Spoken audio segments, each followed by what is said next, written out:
Good evening everyone and welcome to my 31 days of Ghoulish Terror Reviews, which is part of the 31 days of Halloween.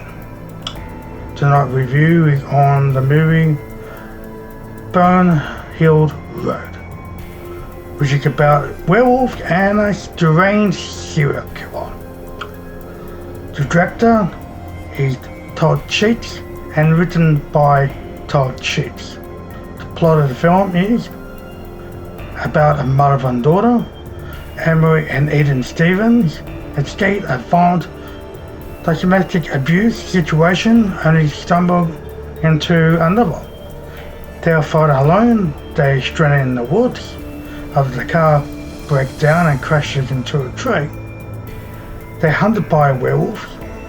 When they find shelter in a nearby home, things gonna get worse. They must work together to get out alive as a family of werewolves and a giant serial killer close in for the kill.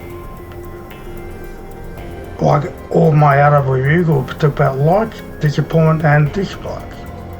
And of course I'll be starting with likes. What I like most of the film is the kills of this film. The second act of the film is where the kills start to happen. The kills first come in from the drained serial killer. It kills Susie by stabbing her in her gut and more ripping it open, and you see all her intestines and other guts throughout her stomach. You actually see this happen in quite brutal detail. He also stabs Tina in the hand with a knife, which you see she pulls it out of her hand. We later see her head get smashed in with a meat cleaver or meat tenderizer, sorry. That you actually see it happen. Out the drained serial killer by Douglas Epps, Cohen enters, and he gets thrown outside where the werewolves are, and he gets brutally ripped to pieces by the werewolves. And this is shown in gory fashion. You see the flesh get ripped off. That's what I like to see in this type of film. The werewolf transformation in this film is actually some of the best I've seen for quite a while. Nice practical effect to go with it. The woman by Lucy, they find her in the bathroom in the tub. She was being abused by the serial killer. We first see her get transformed into a werewolf. Pretty cool.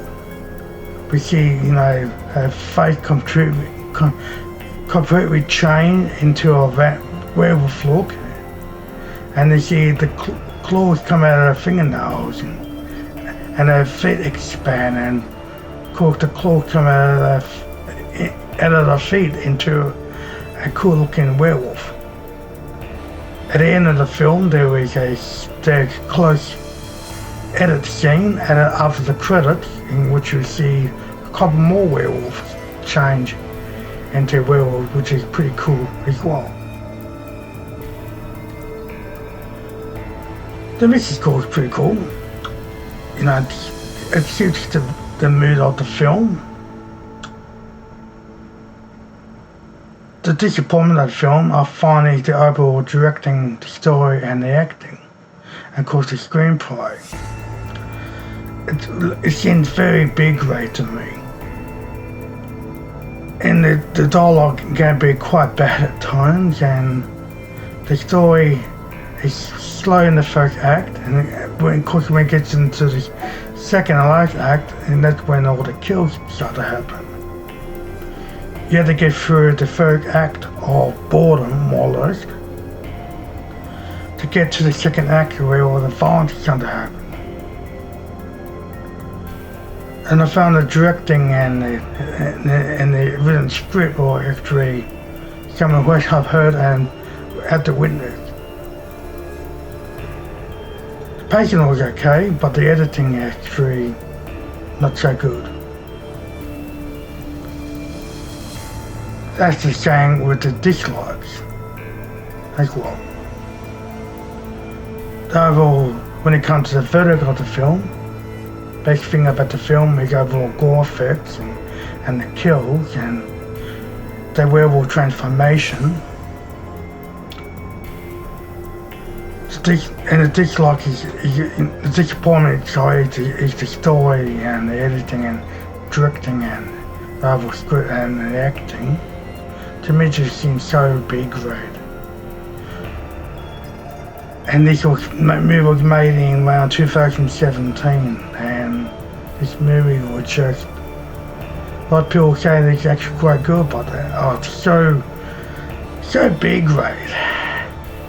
Dislike is basically the same as the disappointments with the story, the editing and the pacing and the script and the acting and overall, when I give the overall score to this film, 5 out of 10. Thank you for checking out my day 3 of my 31 days of Ghoulish Terror reviews. If you like what you see, give me a like. Any you manage to find this movie I've watched, I'd love to hear your thoughts. If you're new to my channel, great. Join the family and subscribe to my channel.